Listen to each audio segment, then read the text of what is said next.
दर्शकबिन नमस्कार। समय सन्दर्भको नयाँ श्रृङ्खलामा यहाँलाई स्वागत छ। म आनन्द अधिकारी। कोरोना भाइरसको महामारीबाट बच्न अपनाइएको माध्यम लकडाउनका कारण मुलुकको आर्थिक क्रियाकलाप यति बेला ठप्प प्राय छ। सरकारलाई एकातिर नागरिकको जीवन रक्षा गर्नुपर्ने दायित्व छ भने अर्कोतर्फ कोरोना भाइरसको कारण शिथिल बनेको अर्थतन्त्र उठाउनुपर्ने जिम्मेवारी पनि छ। यसैबीच सरकारले आगामी आर्थिक वर्षको बजेटको तयारीलाई तीव्रता दिएको छ। मुलुकको आगामी अर्थतन्त्रले कस्तो गति लिन्छ भन्ने कुरा सरकारले ल्याउने बजेटले निर्धारण गर्छ। आज हामी विशेष गरी कोरोना भाइरसको महामारी पछिको मुलुकको अर्थतन्त्रलाई कसरी आकलन गर्न सकिन्छ, कोरोना भाइरसको प्रकोपबाट सिर्जित समस्या नेपालको अर्थतन्त्रमा कसरी कम गर्न सकिन्छ, आगामी बजेट र आगामी बजेटले लिनुपर्ने प्राथमिकताहरू के हुन सक्छन् लगायतका विषयमा केन्द्रित रहेर कुराकानी गर्नेछौँ। कुराकानीका लागि हामीले स्टुडियोमा निम्ति आएका छौँ अर्थविद डाक्टर हरि रोका। यहाँलाई स्वागत छ कार्यक्रममा। हजुर, धन्यवाद। यो कोरोना महामारीले अर्थतन्त्र त शिथिल नै छ भनिँदै आएको छ। यद्यपि अझ कुन स्तरसम्म यसले प्रभाव पार्छ भन्ने कुरो आकलन अहिले नै गरिहाल्न सक्ने स्थिति पनि छैन। र पनि यहाँ अर्थ क्षेत्रको जानकार र त्यसलाई सूक्ष्म रूपमा हेरिरहनेको व्यक्तित्व विज्ञ भएको नाताले यो कोरोना पछिको नेपालको अर्थतन्त्रलाई यहाँले कसरी हेरिरहनु भएको छ? हामीले तपाईँ तीनटा विषयहरूलाई केलाउनु जरुरी हुन्छ जस्तो लाग्छ मलाई चाहिँ। पहिलो चाहिँ हाम्रो अर्थतन्त्रको अवस्था के थियो विगतमा, कोरोनाभन्दा अगाडिको अवस्था। त्यसपछि दोस्रो कोरोना यो हामीले लकडाउन जुन गऱ्यौँ, लकडाउन गरिसकेपछिको प्रभाव के हो भन्ने कुरा।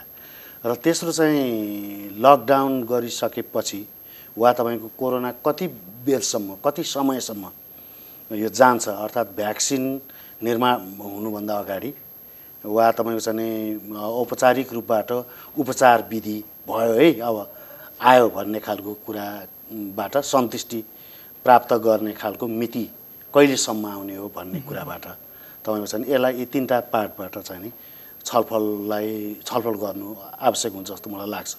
कोरोना अगाडिको र अहिलेको यो मध्य स्तरको अथवा बिचको पिरियडलाई चाहिँ कसरी विश्लेषण गर्न सकिन्छ? कोरोनाभन्दा अगाडि हामीसँग हाम्रो अर्थतन्त्र चाहिँ तपाईँको डामाडोल हुँदै गएको थियो। त्यो डामाडोल हुँदै गएको थियो भन्ने कुराको सिम्टम चाहिँ तपाईँको चाहिँ हाम्रो अर्धवार्षिक समीक्षाले देखायो।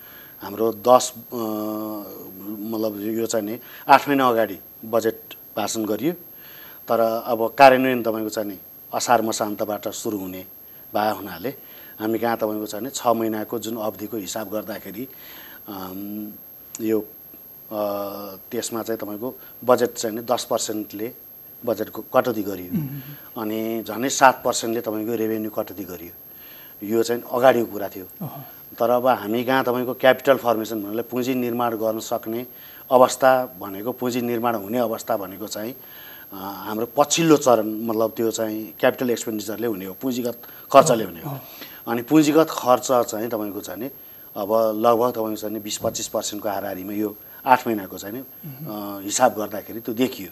भन्नाले अब जम्मा 4 महिनाको मात्रै कुरा हो, त्यो चाहिँ लकडाउनको इफेक्ट चाहिँ आउने नै भइहाल्यो होइन। भन्नाले हामी लकडाउनभन्दा अगाडि नै पनि हाम्रो चाहिँ मतलब हाम्रो क्यापिटल एक्सपेन्डिचर चाहिँ कमजोर अनि हामीसँग रेभेन्यू पनि कमजोर। भन्नाले हामी कहाँ स्ट्रक्चरल वा संरचनागत समस्या नै हामीसँग थियो र हाम्रो अर्थतन्त्र चाहिँ बिस्तारो डामाडोल हुँदै गइरहेको थियो। हामी ट्र्याकमा थिएनौँ वा असल बाटोतर्फ उन्मुख थिएनौँ भन्ने खालको कुरा नै त्यसले देखाइसकेको थियो। तर अब कोरोना आइसकेपछि तपाईँको एउटा भन्ने वा तपाईँको कुराकानीहरू गर्ने एउटा ठाउँ त भयो सरकारलाई, फेस सेभिङ गर्नलाई। तर अवस्था चाहिँ तपाईँको डरलाग्दो नै अवस्था अगाडि नै आइसकेको थियो। कोरोनाको प्रकोप नदेखिए पनि नेपालको अर्थतन्त्र चाहिँ त्यो थिएन, आँकडाहरूले त देखाइरहेका थिए। किनभने सुस्ततातर्फ जाँदै थियो भन्ने आँकडाले देखायो, तर किन जाँदै थियो? त्यसले तपाईँको तीनटा विषयहरूमा खास गरेर तपाईँको चाहिँ हाम्रो चाहिँ के थियो भन्दाखेरि रेमिटेन्स गर्दै गइरहेको थियो। अब रेमिटेन्स तपाईँको चाहिँ हाम्रो अहिले कुल जिडिपीको झन्डै 30% जति भन्नाले तपाईँको चाहिँ त्यो 27%मा घटिसकेको थियो। भन्नाले तपाईँको चाहिँ मतलब त्यो जिडिपीको अंश 3%ले घट्नु भने धेरै ठुलो हिसाबले घट्नु नै हो। त्यो हिसाबले तपाईँको चाहिँ अगाडि घटिरहेको थियो त्यो कोरोना लकडाउन हुनु अगाडि नै अब त्यस्तै तपाईँको चाहिँ एग्रिकल्चर सेक्टर हाम्रो चाहिँ जुन मतलब 27% को योगदान जिडिपीमा गरिरहेछ। अब त्यसमा तपाईँको चाहिँ त्यो बिस्तारो त्यो क्रमशः घट्दै गइरहेछ भन्नाले उत्पादन अरू क्षेत्र बढेर होइन कि उत्पादन पनि घटेर तपाईँको चाहिँ कृषि क्षेत्र तल डाउनवार्ड्स नै थियो, ओह्रालो नै लागिरहेको थियो। त्यो अनुसार उद्योग क्षेत्रले योगदान गर्नुपर्ने थियो। अब त्यसपछि त्यसलाई तपाईँको उद्योगले गर्नु पर्थ्यो, तर उद्योगले नि रिप्लेस गरिरहेको थिएन भन्नाले तपाईँको चाहिँ हामी चाहिँ खास गरेर सेवामा मात्रै बढी थियौँ। अनि अब त्यो सेवामा तपाईँको चाहिँ भन्नाले तपाईँको रेमिटेन्सको कुरा आयो वा तपाईँको चाहिँ पर्यटनको कुरा आयो वा अरू सेक्टरहरू इन्फर्मल फर्मल सेक्टरहरू इन्फर्मल सेक्टरहरूले बढी जुन भूमिका निर्वाह गरिरहेको थियो त्यो पनि तपाईँको चाहिँ कोरोना आएपछि त्यो प्रभावित भयो। त्यो हिसाबले हेर्दाखेरि तपाईँको चाहिँ हाम्रो इकोनोमीको जरो वा तपाईँको जुन खालको जग हो त्यो जग नै हाम्रो चाहिँ कमजोर थियो। त्यसैले गर्दाखेरि हामी कहाँ ठेक्दैन भन्ने कुरा त निकै अगाडिदेखि नै सुरु भइसकेकै हो। त्यसलाई तपाईँको हामीले चेन्ज गर्नुपर्छ, अहिले नयाँ फ्रेममा लैजानुपर्छ। त्यसैले त्यो समाजवाद उन्मुख भनेको कारण पनि अब ठेक्न सक्दैन। यो मार्केट इकोनोमीले तपाईँको समग्र मानिसहरूलाई वा समग्र मानिसहरूको विकास निर्माणलाई अगाडि बढाएर लिएर जान सक्दैन। त्यसैले गर्दाखेरि त्यो हिसाबमा हुँदैन भन्ने खालको सोचाइ थियो। प्रश्न बुझिने गरी भनिदिनुहोस्, किन भन्दा कोरोना अगाडि नै हामी एउटा शिथिलतातर्फ गइरहेका थियौँ। रेमिटेन्सको आय प्रभाव घटेको थियो, कृषिको जिडिपीमा योगदान घटेका थिए, सेवा क्षेत्रहरूको खासै बढेका थिएन होइन।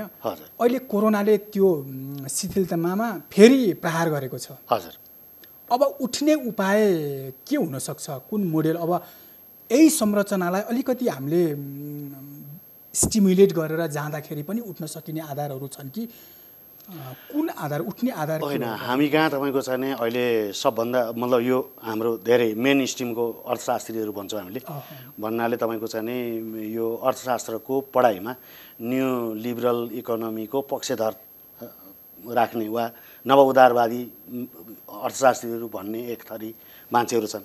अर्को थरी तपाईँको न्यू क्लासिकल भन्दा पनि हुन्छ, नववर्गीय वा मतलब न्यू क्लासिकल इकोनोमिस्टहरूको वा न्यू लिबरल इकोनोमिस्टहरूको त्यो चाहिँ सम्मिश्रणले उनीहरू तपाईँको चाहिँ मतलब यो चाहिँ अलिकति इकोनोमिक ट्रिक अप्नायो भने भन्नाले तपाईँको चाहिँ खास गरेर अलिकति स्टिमुलस प्याकेजहरू दियो भने वा तपाईँको कुनै एउटा सब सेक्टरहरूलाई अलिकति बढ्ता प्रमोट गर्यो भने, जस्तो कृषिमा अलिकति प्रमोट गरौँ, तपाईँको इन्डस्ट्रीमा अलिकति प्रमोट गरौँ भन्ने टाइपको कुराकानीहरू गरिरहेछन्।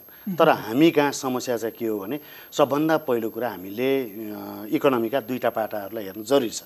एउटा चाहिँ हामी कहाँ स्ट्रक्चर, जुन हाम्रो स्ट्रक्चर हो त्यो स्ट्रक्चर नै चेन्ज गर्नुपर्ने बेला भएको छ। टोटल सोसियो इकोनोमिक स्ट्रक्चरको हामीले पोलिटिकल स्ट्रक्चर चाहिँ चेन्ज गऱ्यौँ। हामी एकीकृत केन्द्रीकृत राज्य व्यवस्थाबाट सङ्घीय राज्य व्यवस्थामा गयौँ। अब हामीले इकोनोमीलाई पनि तपाईँको चाहिँ संरचनागतै परिवर्तन गर्नु जरुरी हो। अब त्यसको अर्थ भनेको के हो भन्नुहुन्छ भने कृषिमा अब हामीले तपाईँको चाहिँ जसले जोतिराख्ने हो वा जोत्ने हो त्यसलाई नै तपाईँको चाहिँ खेती गर्न दिनुपर्छ भन्ने आधारमा तपाईँको चाहिँ मतलब जमिनको रिस्ट्रक्चरिङ गर्नु पर्यो। किनभने जमिन धेरै बाँझो हो, जमिन जसले होल्ड गरिरहेछ त्यो सहर बस्छ वा अरू पेसामा छ, अनि होल्ड पनि गरिरहेछ, जग्गा बाँझो छ, त्यसले तपाईँको उत्पादन भएन। त्यस कारणले गर्दाखेरि जग्गा होल्ड गर्नेबाट झिकेर जग्गा जोत्नेलाई दिनु पर्यो र उसलाई जोत्नलाई पनि तपाईँको चाहिँ जोत्ने मान्छे जो हो त्यसले के ग्यारेन्टी पाउनु पर्यो भन्दाखेरि बेच्न नपाउने तर कमाइ गरेर खान पाउने खालको आधार कम्तीमा हुनु पर्यो भनेको ल्यान्ड रिफर्मको कुरा गर्नु पर्यो। परम्परागत हामी गाई भैँसी पालिराखेका थियौँ, अब तपाईँको चाहिँ हाँस परेवा कुखुरा वा तपाईँको चाहिँ सुँगुर वा तपाईँको चाहिँ बाख्रा, मतलब यो जुन पालन गरेर हामी तपाईँको चाहिँ मतलब जुन खालको जीविकोपार्जनमुखी खेती गरिरहेको थियौँ, अहिले त्यो भत्कियो। अब मान्छेका घरमा गोरु पनि छैन, तपाईँको चाहिँ हलो पनि छैन, अब भैँसी पनि छैनन् वा मल पनि छैन। त्यस हिसाबले तपाईँको चाहिँ कृषिको आधुनिकीकरण गर्ने वा कृषिलाई तपाईँको चाहिँ लैजाने अब उत्पादनमुखी बनाउने भन्ने खालको कुरा गर्ने हो भने त्यसलाई तपाईँको सहकारीमा लैजानु पर्यो। त्यसपछि आएर तपाईँको चाहिँ टुल्सहरू भन्नाले ट्र्याक्टर, हाते ट्र्याक्टर हुन्छ कि ठुलो ट्र्याक्टर हुन्छ कि सिँचाइको व्यवस्थापन गर्नु पर्यो, मल बिउ आदि इत्यादिको व्यवस्थापन गर्नु पर्यो र तपाईँको सामूहिक रूपबाट खेतीपाती गर्ने इन्डिभिजुअल बेसिसमै तर सामूहिक यो क्रमिक रूपमा परिवर्तन होइन त्यस्तो खालको तपाईँको चाहिँ ल्यान्ड मतलब मान्छेलाई त्यहाँ अट्ने खालको एउटा वातावरण बनाउनु पर्यो। यो एउटा किन भन्नुहुन्छ भने हामी कहाँ तपाईँको 5 लाख मान्छेहरू 5,70,000 त हाम्रो प्रत्येक वर्ष श्रम बजारमा आउँछन्। ती जानलाई अवरुद्ध भयो। मान्छे त दिनमा 2,000 हाइजहाजबाट 2,000 तल इन्डिया भएर तेस्रो मुलुक जान्थे। अहिले त 4,000 मान्छे प्रत्येक दिन जाने मान्छे त यहाँ थन्किने भने भन्नुको अर्थ सरदार 5,50,000 मान्छेहरू हाम्रो जिल्ला देशबाट जान्थे, ती स्वदेशमै रहे एउटा। र अहिले तपाईँको कोरोनाको लगतै अब यो चाहिँ मतलब अहिले जुन लकडाउन छ वा हवाईजहाज आउन जान बन्द छ वा तपाईँको चाहिँ सीमा बन्द गरिरहेछौँ भारतीय सीमा, त्यो खोल्ने बित्तिकै तपाईँको 5.5 लाख मान्छे त बाहिरैबाट आउँछन् भन्ने छ 9वटा मुलुकहरूबाट होइन। मतलब यो सरकारी आँकडा हो। तर मेरो विचारमा तपाईँको चाहिँ 15 देखि 35 लाख मान्छेहरू फर्किन्छन् भारत र बाहिर गरेर होइन। अनि ती मान्छे 35 लाख हाराहारी फर्किन्छन् नेपालमा। नेपाल फर्किँदाखेरि तिनलाई तपाईँको कहाँ राख्नुहुन्छ भन्दाखेरि एउटा त ल्यान्डमै राख्नु पऱ्यो नि त, जमिनमै राख्नु पऱ्यो होइन। पेसागत रूपबाट उसले जानेको कुरा गराउनको लागि पनि तपाईँको छैन त्योभन्दा अर्को उपाय देखिँदैन होइन। अब त्योभन्दा बाहिर जस्तो अब युरोपमा अमेरिकामा भएको मेन पावर चाहिँ तपाईँको अलिकति बौद्धिक होला, ऊ सहरमा बढ्न सक्छ, ऊ खेतीपातीभन्दा अरू कुराहरू गर्न सक्ला, बन्द व्यापार गर्न सक्ला, पढाउन सक्ला, हेल्थमा कुराकानी गर्ला, इन्जिनियरिङ गरे होला होइन। त्यो ऊ आफ्नो आफ्नो सेक्टरमा जान सक्ला। तर मूल मान्छेहरू जो श्रमिकहरू छन्, जो श्रमिकका रूपबाट बाहिर गएका छन् होइन, कोरिया, मलेसिया, खाडी र इन्डियामा जाने मान्छेहरू जो फर्किन्छन् तिनलाई तपाईँको कृषिमै ल्याउनु पर्ने जरुरी छ। त्यस अनुसारै तपाईँको चाहिँ हामीले अरू जस्तो तपाईँको चाहिँ हामीले वैदेशिक व्यापारको हिसाबले तपाईँको चीनलाई हामी के बेच्न सक्छौँ। जस्तो हामीले 35 लाख श्रमिकहरू हाम्रो श्रम बजारमा रहन्छन् भनिन्छ विदेश र स्वदेशमा गरियो भने यो आँकडा तलमाथि होला सक्ला। व्यवस्थापन कसरी गर्न सकिन्छ? यहाँले संरचनागत सुधार नभइकन अब उपाय छैन भन्नुभयो, त्यो भनेको के हो? ठ्याक्कै कुन क्षेत्रमा कसरी व्यवस्थित गर्न सकिन्छ? मोडेल के हुन सक्छ? होइन त्यसको चाहिँ तपाईँको त्यो त हामीले त्यसैले गर्दाखेरि हामी कहाँ के छ भने डाक्टर साहब हाम्रो फर्केर आउने श्रमलाई हामी कृषि क्षेत्रमै लगाउँछौँ भन्ने जस्तो यो कृषि क्षेत्र प्राथमिकताको क्षेत्र पनि भनिदिए आएको छ। तर यो जबरजस्त दक्ष अर्धदक्ष कामदारहरूलाई त्यहाँ डम्पिङ बनाउने जस्तो पनि यो क्षेत्र देखिएको छ। होइन यसलाई तपाईँको कस्तो भन्नुहुन्छ भने त्यसलाई त्यस्तो हिसाब किताबबाट सोच्नै हुँदैन। पहिलो कुरा त के सोच्नु जरुरी छ भन्नुहुन्छ भने हामी कहाँ स्ट्रक्चरल चेन्ज भनेको के हो भनेर, संरचनागत परिवर्तन भनेको के हो भनेर हामीले तपाईँको डिफाइन गर्नु पऱ्यो, पहिले परिभाषा गर्नु पऱ्यो। परिभाषा गरिसकेपछि हाम्रो वर्कफोर्स कति छ, त्यो बाहिर गएको कति छ र यहाँ भएको वर्कफोर्स कति छ र हामीले तह लगाउन सक्ने ठाउँहरू कहाँ कहाँ छन् भन्ने खालको कुराकानी गर्नु पऱ्यो। हामी कहाँ अहिले तपाईँको सरकारले त तपाईँको चाहिँ अहिले लोकसेवै बन्द गर्यो होइन। निजी क्षेत्रले तपाईँको निजी क्षेत्रको काम के भएको छ भन्दाखेरि उनीहरू धेरै तपाईँको चाहिँ अहिले निजी क्षेत्र जुन हामीले भन्छौँ त्यो चाहिँ तपाईँको सेवामा छ, उत्पादनमा भन्दा बढी व्यापार र सेवामा छ। होलसेल ट्रेड र होलसेल रिटेल ट्रेड वा तपाईँको चाहिँ मतलब इन्टरनेसनल ट्रेडमा छ होइन। तर तपाईँको चाहिँ उद्योगमा एकदम कम छ, उत्पादनमा बहुत कम छ। त्यस कारणले गर्दाखेरि त्यो सेक्टरलाई हामीले अब कसरी रिभाइभ गर्न सक्छौँ, नयाँ तपाईँको इन्डस्ट्रियल सेक्टर कसरी क्रिएट गर्न सक्छौँ, एग्रिकल्चरलाई आधार मानेर कृषिलाई आधार मानेर उद्योगसँग कसरी जोड्न सक्छौँ, रिफाइनरी इन्डस्ट्रीहरू कसरी गर्न सक्छौँ, प्रोसेसिङ इन्डस्ट्रीहरू कसरी गर्न सक्छौँ र कन्ज्युमर गुड्सहरू चाहिँ उत्पादन गर्नलाई कसरी गर्न सक्छौँ।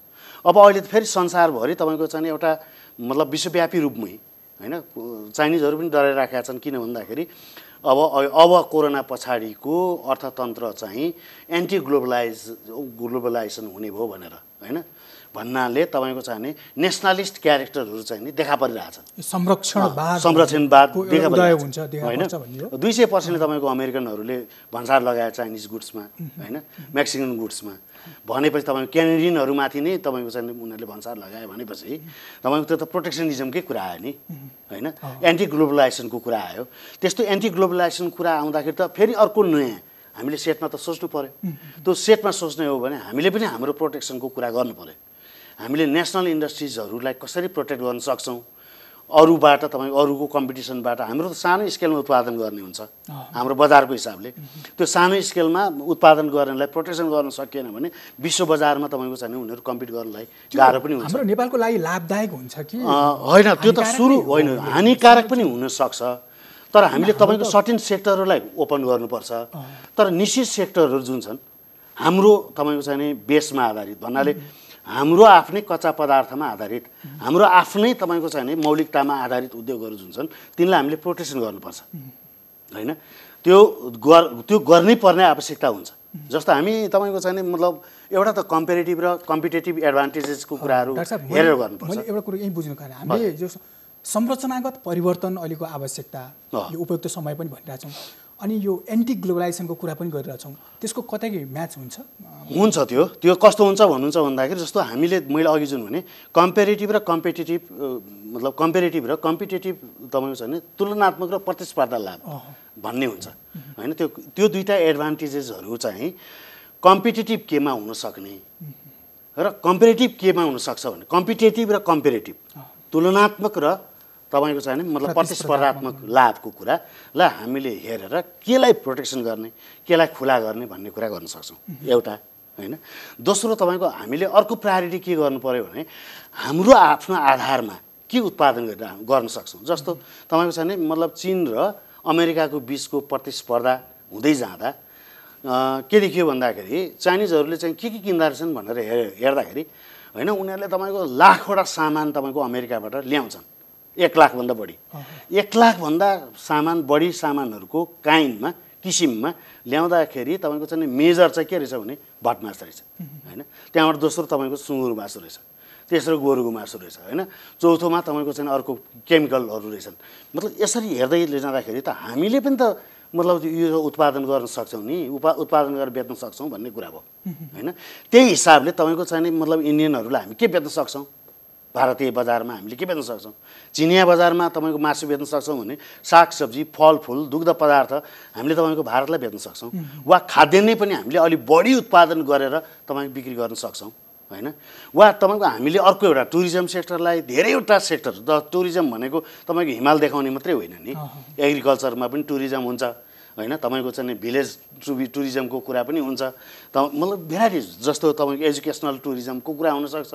यसलाई तपाईँको चाहिँ हामीले प्राथमिकतामा राखेर बिस्तारो त्यसलाई चाहिँ अहिले डेभलप गर्दै जान सक्छौँ। त्यस्तै हामीले अहिले बिक्री नै गर्न सक्ने के हुनसक्छ जस्तो हाइड्रो पावर हुनसक्छ कि वा त्योभन्दा अरू मतलब कन्ज्युमर गुड्सहरू उत्पादन गरेर सस्तोमा इन्डियन बजारलाई तपाईँको चाहिँ टार्गेट राखेर हामी बेच्न सक्छौँ कि वा तपाईँको साङ्घाईबाट टिबेटमा ल्याउने सामानभन्दा हाम्रोमा सस्तो उत्पादन गर्न सकिने ठाउँ हुन्छ कि हामी त्यो एउटा कम्पेरिटिभ हिसाब गरेर पनि हामीले उत्पादनलाई बढाउन सक्छौँ। तर यो जम्मै कुरा चाहिँ हामीले तपाईँको चाहिँ मतलब यो कोरोनाको लगत्तै पछाडि तुरुन्तै सबै कुराहरू गर्न सकिन्छ भन्ने होइन तर यसलाई तपाईँको चाहिने सबभन्दा पहिलो कुरा चाहिँ हामीले सुरुमा गर्नुपर्ने काम के त्यसपछि आएर तपाईँको चाहिँ मतलब मिडियम टर्ममा भन्नाले 5 वर्ष वा 1 वर्ष 1.5 वर्ष 5 वर्षभित्र गर्नुपर्ने के र अर्को 10 वर्षसम्मको लागि वा 15 वा 25 वर्षसम्मको लागि के गर्न सक्छौँ भन्ने कुराको प्लानिङ नै गर्नुपर्ने हुन्छ। यो त एउटा नेसनल प्लानिङकै कुरा पनि हो होइन। त्यसरी हामीले लिएर जान सक्ने खालको हिसाब हुनसक्छ। पञ्चवर्षीय योजना त 14 पञ्चवर्षीय योजनाको त आधारहरू नै आइसकेको छ त्यो त त्यसलाई रिभाइज गरेर आइसके पनि उहाँहरूले भनिराख्नु भएको छ जस्तो उहाँहरूले जुन टार्गेट गर्नुभएको थियो 25 वर्ष टार्गेट बनाउनु भएको थियो तर त्यो टार्गेट तपाईँको चाहिँ मार्केट इकोनोमीमा आधारित भएर गर्नुभएको थियो उहाँहरूले। तर अब तपाईँको त्यो मार्केट इकोनोमीले त्यो टार्गेट पुरा गर्न सक्ने सम्भावनाहरू देखिँदैन। जस्तो अहिले त यो कोरोनाको सङ्क्रमणकै अवस्थामा छौँ अर्थतन्त्रमा कति क्षति पुग्छ भन्ने कुरो आकलन नभइसकेको स्थितिमा यहाँले भने जस्तो कोरोनाको प्रकोपबाट अहिले तत्काल अलिकति बच्ने उपाय खोज्ने कि यही बेलामा संरचनात्मक परिवर्तन गरेर यसलाई दिगो रूपमा बलियो भएर जाने होइन यसलाई तपाईँको सिमल्टेनियसली नै लैजानुपर्छ। तर सुरुमा जस्तो अहिलेको वर्ष हामीले जस्तो बजेटै आउँदाखेरि हामीले के गर्न सक्छौँ भन्नुहुन्छ भने यो तपाईँको नोमिनल जिडिपी टार्गेट गर्न सक्छौँ भन्नाले तपाईँको चाहिँ यो 10% वा 7% वा 6% भनिराख्नु परेन नोमिनल हुन्छ 3% हुनसक्छ 4% हुनसक्छ 5% हुनसक्छ र जिरोमा पनि हुनसक्छ। हामीले एउटा चाहिँ मतलब के टार्गेट गर्नु पर्यो भने हामी तपाईँको नन टार्गेटमा जाउँ भन्ने खालको सोचाइ बनाउनु पर्यो। त्यो नन टार्गेट वा नोमिनल टार्गेट नोमिनल जिडिपी हुन्छ भन्ने खालको हिसाब गरेपछि हामीले तपाईँको चाहिँ ठुलो एकदम भयङ्कर ठुलो हामीलाई जसरी भए पनि गर्नुपर्छ त्यो मतलब बनाउनुपर्छ जिडिपी मतलब उहार्नुपर्छ ग्रोथ गर्नुपर्छ भन्ने खालको कसा हुँदैन होइन त्यो नगर्ने नै भन्ने हो। त्यो जिडिपी तपाईँको चाहिँ नोमिनल टार्गेट गर्ने बित्तिकै हामीले तपाईँको अर्को एउटा काम के गर्न सक्छौँ भन्नु छ हामीले अहिले तत्काल गर्ने भने त खाद्यान्नको जो हो हरेक गाउँपालिकामा त्यो पनि वार्डमा तपाईँको चाहिँ नि खाद्य संरक्षण गर्न पर्यो खाद्यान्न तपाईँको चाहिँ भण्डारण गर्न पर्यो जहाँबाट ल्याएर भए पनि 6 महिना वर्ष दिन खान पुग्ने तपाईँको चाहिँ जो गर्नु पर्यो पहिलो कुरा हेर्नुहोस् त्यसपछि दोस्रो तपाईँको चाहिँ हामीले तपाईँको चाहिँ यो म्युनिसिपालिटिजहरू वा मतलब यो चाहिँ नगरपालिका र गाउँपालिकाहरूमा तपाईँको चाहिँ यो खाद्यान्नको कुराकानी गरेपछि अब हामीले अर्को चाहिँ हेल्थ फेसिलिटीको कुरा गर्नु पर्यो होइन सबै मान्छेलाई सबै प्रकारको जस्तो अहिले तपाईँको कोरोनाको कुरा चाहिँ हामी ठुल्ठुलो गरिरहेछौँ तर डेङ्गु पनि त फैलिरहेको छ निमोनिया पनि त भइरहेको छ होइन अरू रोगहरू पनि भइरहेका छन् त्यस कारणले गर्दाखेरि फ्री हेल्थ कसरी पुर्याउन सकिन्छ सहज स्वास्थ्य कसरी पुर्याउन सकिन्छ भन्ने कुरा गर्न पर्यो होइन र त्यसलाई तपाईँको चाहिँ नि सबै हिसाबले गर्नु पर्यो त्यसपछि आएर बेसिक इन्कम सपोर्ट गर्ने खालको आधार बनाउनु पर्यो जस्तो मान्छे गाउँमा पुगेका छन् अहिले हामी गाउँबाट तपाईँको धेरै मान्छेहरू त गाउँ गए होइन अनि गाउँमा पनि त के राखेको छ छैन ढुकुटीमा तपाईँको चाहिँ नि 2-3 महिना खाने सामान्य होला तर अब तपाईँको चाहिँ मतलब 45 दिन त लकडाउन गरेको भयो अब ती मान्छे फेरि तपाईँको सहर फर्किनु पर्ने स्थिति बन्न सक्छ त्यसैले गर्दाखेरि सहर नफर्किउन् खेतमा काम गरून् भन्नको लागि पनि एउटा त काम गर्ने ठाउँ खेत हुनु पर्यो होइन दोस्रो तपाईँको उत्पादन गरुन्जेलसम्मको लागि खाद्यान्न हुनु पर्यो र उत्पादन गर्नका लागि तपाईँको सहयोग सपोर्ट गर्नु पर्यो त्यसले बजेटको टार्गेट के हुनु पर्यो भन्दाखेरि बजेटले तपाईँको चाहिँ सामान्य मान्छेलाई सामान्य कृषकलाई वा सामान्य जो मान्छे तपाईँको चाहिँ गाउँमा गएको छ त्यसलाई पहिले खाद्यान्नको बन्दोबस्त गरिदिनु पर्यो र दोस्रो तपाईँको उसले काम गर्ने फिल्डको बन्दोबस्त गर्नु पर्यो रोजगारीसँग जोडिने त्यसपछि आएर अर्को तेस्रो तपाईँको चाहिँ मतलब यो जुन मतलब लकडाउनको परिभाषा गर्नु पर्यो यो त डिस्टेन्सिङको कुरा हो जस्तो अहिले तपाईँ र म कुराकानी गरिरहेको छौँ 1 मिटरको दूरीमा हामी बसेका छौँ र हामी कुराकानी गरिरहेछौँ होइन यस्तो डिस्टेन्स मेन्टेन गर्ने हो लकडाउन भनेको तपाईँको चाहिँ मतलब पुरै बन्द गरेर तपाईँको चाहिँ इकोनोमी चल्दैन कर्फ्यू लगाए जस्तो कर्फ्यू लगाए तर के गर्ने भयो भनेदेखि तपाईँको बाहिरबाट जो मान्छेहरू आउँछन् त्यसको ट्रेसिङ गर्नुहोस् त्यसलाई उपचार मतलब त्यसलाई क्वारेन्टाइनमा राख्नुहोस् संसारभरि तपाईँको 14 दिनको क्वारेन्टाइन भनिरहेछन् 45 दिन भइसक्यो जेलमा राखे जस्तो गर्ने यसको परिभाषा गर्नु पर्यो कसरी तपाईँको को मान्छेलाई कहाँ कसरी त्यो मान्छे आयो होइन त्यसको चाहिँ तपाईँको स्वास्थ्य अवस्था के छ त्यो क्वारेन्टाइनमा 14 दिन बसिसकेपछि ऊ त समाजमा मिसिन सक्छ त्यसको स्वास्थ्यको ग्यारेन्टी गर्नु पर्यो 45 दिनसम्म तपाईँको चाहिँ मतलब ऱ्यापिड टेस्ट त खोइ भएको छैन म कहाँ एउटा मान्छे आएको छैन त ऱ्यापिड टेस्ट गर्नुपर्छ भनेर होइन मतलब सहरमा को मान्छे कहाँ के कस्तो छ भन्ने कुराको हामी यहाँ काठमाडौँ नगरपालिकाभित्र पनि छैन त होइन यो तत्कालै गर्नुपर्ने चिजहरू भयो यो भयो जस्तो अहिले बजेट पनि आउँदैछ म त्यहाँ प्रवेश गर्छु डाक्टर साहब हजुर यो बजेटको मोडेल यहाँले देखेको जुन संरचना नै परिवर्तन गरेर हामी अगाडि बढ्नुपर्छ यो विगतदेखि नै उठाउँदै आउनुभएको कुरा थियो होइन अहिले ठुलो बेरोजगारीको सङ्ख्या अर्थतन्त्रलाई बचाउन पनि पर्यो यसैबाट समृद्धि खोज्नु पनि पर्यो हजुर त्यो बजेट चाहिँ कस्तो हुनुपर्छ यो अहिले मैले अघि जुन भने हामीले तपाईँको सबभन्दा पहिलो कुरा त नोमिनल जिडिपी टार्गेट गर्नु पर्यो हामीले तपाईँको चाहिँ मतलब धेरै ठुलो पर्सेन्टेजमा भनेर हामी हिसाब किताब नगरौँ अहिले बहस चाहिँ कसरी अगाडि बढेको छ भने स्रोत कतिको बनाउने भन्ने कुरा नै एउटा बहस स्रोत हामी व्यवस्थापन गर्न सक्छौँ कि सक्दैनौँ भन्ने जस्ता कुराहरू आएको छ त्यो कुरा आछ मैले पनि त्यो सुने होइन जस्तो तपाईँको चाहिँ मतलब पैसा माग्नु पर्यो ऋण माग्नु पर्यो भनेर भनिरहेको छन् होइन हामीसँग कति पैसा बजेट मतलब हामीसँग बचत छ जस्तो तपाईँको छ नि तपाईँले छुट्याउनु भएको क्यापिटल एक्सपेन्डिचर त सँगै छ नि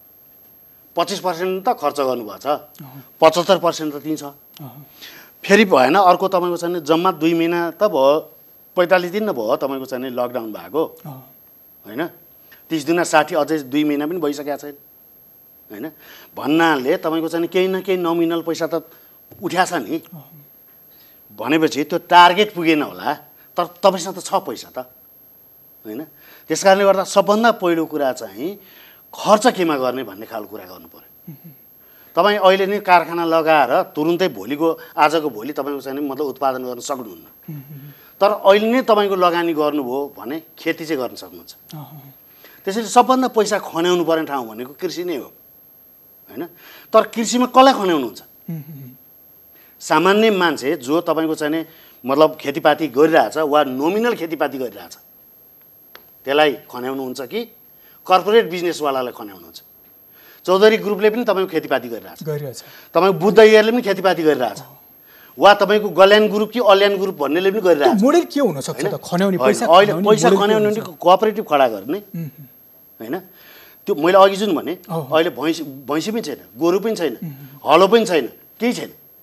तपाईँको हाते ट्र्याक्टर निर्माण मतलब गरेर दिन सक्नुहुन्छ। गाउँमा तपाईँको खेती गर्ने मान्छेलाई खेती गर्न दिन सक्नुहुन्छ होइन। तिमी यो बाँझो खेत तिमीले गरिखाऊ भन्न सक्नुहुन्छ। त्यो सक्नुको लागि तपाईँको चाहिँ गाउँपालिका र नगरपालिकालाई वा प्रदेश सरकारले तपाईँको जिम्मा दिन सक्नुहुन्छ। काम चाहिँ बाँड्नु पऱ्यो, मोडालिटी एउटा तयार गर्नु पऱ्यो हतारमा अहिले नै होइन। त्यसपछि आएर तपाईँको चाहिँ उसलाई नोमिनल चाहिने सामग्रीहरू तपाईँको चाहिँ मल, बिउ, तपाईँ हलो, ट्र्याक्टर वा अरू के, यो जम्मै कुराहरू तपाईँले दिन सक्नुहुन्छ। मैले अघि नि भने सबभन्दा पहिलो कुरा त खाद्यान्न दिनु पर्यो। गाउँमा काम गर्नुन्जेलसम्म खानालाई त चाहियो नि होइन, परिवार पाल्न त चाहियो। यो जम्मै कुराहरूको व्यवस्थापन चाहिँ गर्नु पर्यो।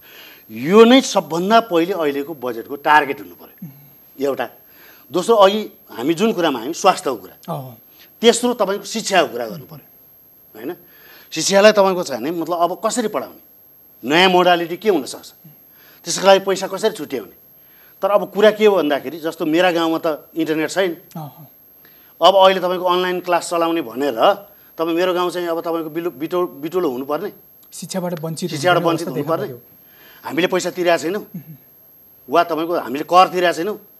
सामान्यमा जहाँ तपाईँको बिजुली पुगेको छैन, जहाँनिर तपाईँको इन्टरनेट पुगेको छैन, जहाँ तपाईँको 3G वा 4Gले चाहिँ तपाईँको काम गरिरहेको छैन, त्यो त नेपालको 67% भूभागमा त्यस्तो छ, नपुगेको ठाउँ। अनि त्यस्तो नपुगेको ठाउँलाई तपाईँको एजुकेसन कसरी गर्ने भन्ने बारेमा छलफल गर्नु पर्दैन, कुरा गर्नु पर्दैन। त्यसका लागि बजेट कसरी टार्गेट गर्ने भन्ने कुरा गर्नु पर्दैन होइन। डिस्टेन्स राखेर पढाउने खालको वातावरण कसरी बन्न सक्छ भन्ने कुरा गर्नु पर्दैन।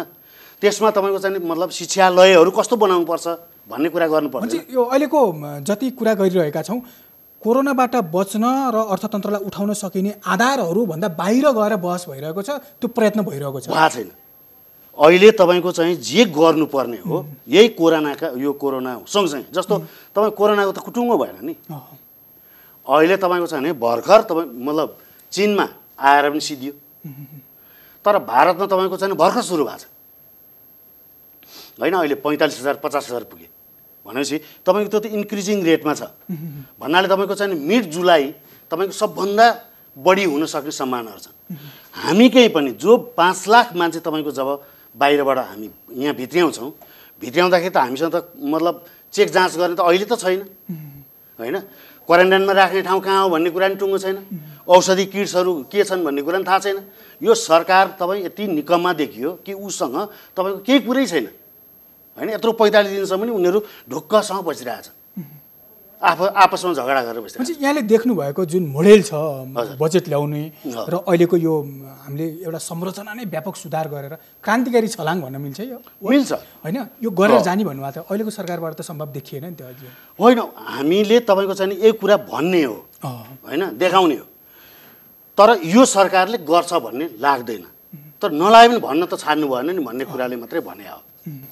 डाक्टर साहब, हामी आशा गरौँ यहाँले जसरी यो कोरोनाबाट बच्ने र विगतदेखि नै उठाउनु भएका विषयहरू थिए, यो उपयुक्त समय पनि होला, एउटा अवसर पनि प्राप्त भएको छ। यस दिशातर्फ मुलुक अगाडि बढोस्, सरकारले त्यो प्रयत्न पनि गरोस्। यो समय र विचारको लागि यहाँलाई धेरै धेरै धन्यवाद डाक्टर साहब। हजुर, यहाँलाई पनि धन्यवाद।